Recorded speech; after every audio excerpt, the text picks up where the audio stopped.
सुभित की बात सुनकर यीशु ने अपना चेहरा घुमा, उसे एक नज़र देखा तो वो अपनी आंखें बंद किए हुए लेटा था।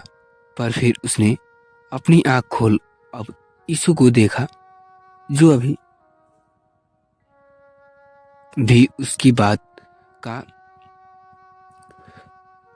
मतलब नहीं समझी थी और उसे देखे जा रही थी। सुभित ने अब उसकी तरफ करवट बदल ली और उसके गाल को सहलाते हुए पूछा। यीशु उसकी बात सुन अब फिर हैरान थी। कैसी बात कर रहे हैं? वो उससे पूछ रहा था कि वो अब उसे प्यार करती है, जबकि ये सवाल तो उसे उससे करना चाहिए था कि वो अब उससे प्यार करता है कि नहीं। यीशु सुमित का हाथ दूर कर उस कर बैठ गई। आग भरी आई थी पर उसने आंसुओं को पोंछ लिया। वो वीक नहीं थी, बस उसके प्यार कुछ ज्यादा था जो उसके बस बदले बिहेवियर को एक्सपेक्ट नहीं कर पा रहा था। तभी सुमित भी उठा और उसके करीब आया। उसने एक बार फिर यीशु से पूछा, बोलो, जवाब दो। यीशु ने उसकी तरफ देखा और धीरे से अपना सिर हिला दिया। यीशु ने अब इशारा में यही सवाल उससे किया तो पहले तो सुभित उसे इस तरह देख हर्ट हुआ, पर इसका भी सैल्यूट उससे टूट निकला था। आज दिन में भी उनकी सिंगापुर के एक बहुत ही फेमस डॉक्टर ने बात हुई थी। यीशु की पूरी केस हिस्ट्री सुमित ने उसके शेयर की थी और उसने उसे होश भी दी थी कि इस शायद फिर से बोल सकती है। पर इस सब के लिए उसे यीशु को सिंगापुर लेकर जाना होगा। इधर यीशु को जब अपना जवाब नहीं मिला तो वो चुपचाप वापस अपनी जगह पर लेटी हुई। सुमित को होश आते तो उसे झट से उसके करीब आते हुए कहा, मैं भी। यीशु ने उसकी बात सुन कुछ रिएक्ट नहीं किया। उसे ऐसा जो याद था। यीशु ने मन ही मन कहा, अगर वो उससे प्यार करता है अभी भी तो फिर है ना वो कौन थी। यीशु ने पलटकर देखा तो सुमित उसे ही उस पर ही झुका हुआ था और अब उसकी आंखों में देख रहा था। यीशु ने सुमित को दूर करना चाहा, पर वो अगले ही पल खिसकते हुए उसके सीने के अपना चेहरा छुपा कर लेट गया। इस सब से एक पल के लिए यीशु की सांसें थाम गई। वो बेजान वो बेड पर लेट रही थी। सुमित की आवाज सुन होश में आई। सुमित ने धीरे से फुसफुसाते हुए कहा, स्विच ऑफ द लाइट। इनकी बात जवाब सुन यीशु ने मुंह में से एक उनकी सी आवाज निकली और उसने अपना सिर हिलाते हुए नाइट स्टैंड पर पड़ी रिमोट को उठा रूम की सारी लाइट ऑफ कर दी। यीशु की हाइब्रिड इस समय सामान्य न चलते हुए तेज से चल रही थी, जिसे सुमित बहुत ही साफ तरीके से सुन पा रहा था। इस तरह से यीशु के घबराहट महसूस कर वो हल्का मुस्कुराया और उसने अपने चेहरे को और अधिक यीशु के सीने से छिपाते हुए उसके क्रम को पकड़ लिया। वहीं यीशु उसके मन में ही मन खुद से कहा, ये क्या हो रहा है। वो सोचते लगी कि वो क्यों इस खड़ूस लड़के को खुद से दूर नहीं कर पाती, क्यों उसे अपने करीब आने देती है। वो उससे नाराज थी, अपने सवालों से के जवाब चाहती थी। वो उससे पहले बाल करना चाहती थी, मगर कल रात सुविद ने उसे मौका ही नहीं दिया और ना चाहते हुए वो खुद भी उसे रोक नहीं पाई थी और आज भी वो अपनी मनमानी करते हुए उससे छोटे बच्चे की तरह लिपट गया।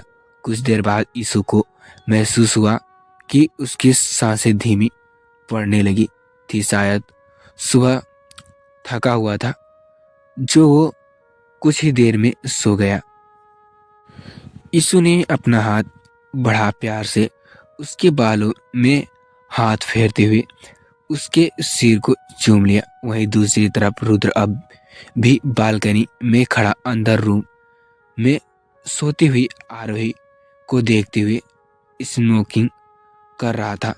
यह उसकी बहुत बुरी आदत थी कि वो अपनी स्मोकिंग को कंट्रोल नहीं कर पाता था। सिगरेट के कस लेते के बाद वो अब रूम में आया और आरोही के पास अपनी जगह पर लेट गया। वो आरोही ने अपनी आंख बंद किए हुए पूछा, आप यहाँ सोएंगे? इस पर रुद्र ने कहा, तो और कहाँ जाए। आरोही ने उसकी ही बात सुन चिढ़कर करवट बदल ली तो रुद्र ने कहा, मुझे तुम्हारे फेस नहीं दिख रहा है।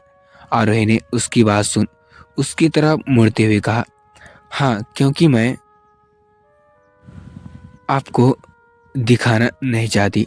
रुद्र ने आरोही की बात सुन इस बार भरते हुए कहा, हो गया तुम्हारी बकवास।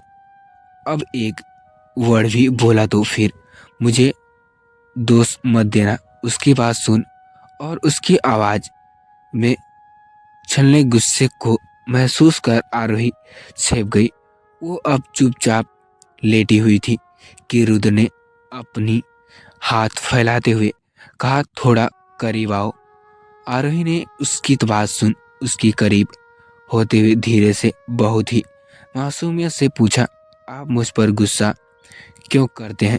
रुद्र ने आरोही को पकड़कर अपनी बाहों में भरते हुए कहा, क्योंकि तुम्हें एक बारी में मेरी बात को सुनना नहीं है। ये कहते हुए रुद्र ने पास से अपना फोन उठा लेते हुए भी आरोही के साथ अपनी कुछ फोटोज क्लिक किए तो आरोही ने उससे पूछा, ये किस लिए? रुद्र ने आरोही के एक सिंगल फोटो लेते हुए कहा, अब 4 दिन तुमसे दूर रहूंगा तो कुछ तो होना चाहिए ना, दूरी को सहने के लिए। रुद्र की बात सुन आरोही ने धीरे से खुद से कहा, झूठे धीरे धीरे बातें करते हुए वो अब रुद्र की बाहों में ही सो गई। रुद्र बड़े प्यार से उसे देख रहा था। उसे सोच लिया था कि अपना सॉन्ग शूट करने के बाद वो घर में सबको आरोही के और अपने बारे में बता देगा। वो अब ऐसे छुप छुप कर उससे और नहीं मिल सकता था। रुद्र ने झुककर आरोही के ओठों को सॉफ्टली किस किया तो वो कसमसाई और उसने नींद में ही रुद्र को अपनी बाहों में भर लिया। इधर सुबह के लगभग 4 बजे के करीब सुबेद की आंख खुली तो बड़े ही महकती खुशबू उसे महसूस हुई। उसके चेहरा इस समय बहुत ही सॉफ्ट पीलो पर था। सुबेद ने धीरे धीरे अपनी आंख खोली तो देखा वो यीशु की बाहों में था और वो किसी तरह से सोई हुई थी। सुबेद आहिस्ते से यीशु से अलग होकर बेड से उठ गया। रूम की लाइट ऑन कर उसने कुछ देर तक सोई हुई यीशु को देखा तो उसे खुद पर ही गुस्सा आने लगा। उसने धीरे से कहा, मैं नहीं पूछ सकता। यीशु को देखकर सुबेद को समझ ही नहीं आ रहा था कि वो यीशु से क्या और कैसे पूछे। और सच तो ये था कि वो जो भी पूछना चाहता था उसमें वो चाहता था कि वो ही अलग निकले और यीशु सही पर उसमें इतनी हिम्मत नहीं थी कि यीशु को कोई सवाल जवाब करे। इसलिए उसने सोच लिया था कि वो शाम से इस मामले पर बात करेगा। सब सोचते हुए वो उठा और अपनी शर्ट पहन एक बार फिर यीशु को देखते हुए रूम से निकल गया। इतनी सुबह अभी कोई नहीं था, तो वो चुपचाप घर से निकलकर अपनी कार में जाकर बैठ गया। सुबह के 6 बजे यीशु की आंख खुली तो आसपास सुबह को ना पाकर उसने खुद से कहा, ये कहाँ गए? वो बेड से उठ गए और उसने वॉशरूम चेक की तो वहाँ नहीं था। सुबह जल्दी उठने वाले में से नहीं था। फिर वो गया कहाँ, ये सोच यीशु ने अब अपना फ़ोन उठा उसे मैसेज किया, कहा कहाँ है?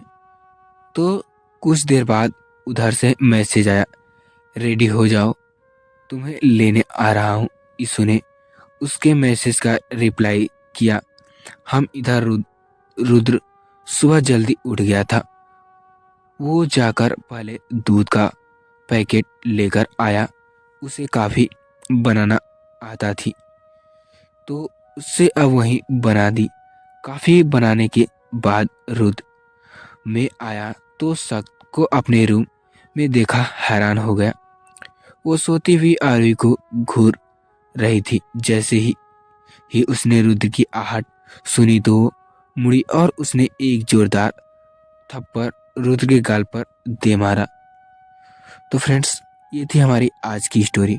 तो फ्रेंड्स, स्टोरी कैसी लगी कमेंट करके ज़रूर बताइए। तो फ्रेंड्स, मिलते हैं ऐसे इंटरेस्टिंग रोमांटिक स्टोरी के साथ नेक्स्ट पार्ट में। तब तक के लिए बाय फ्रेंड्स।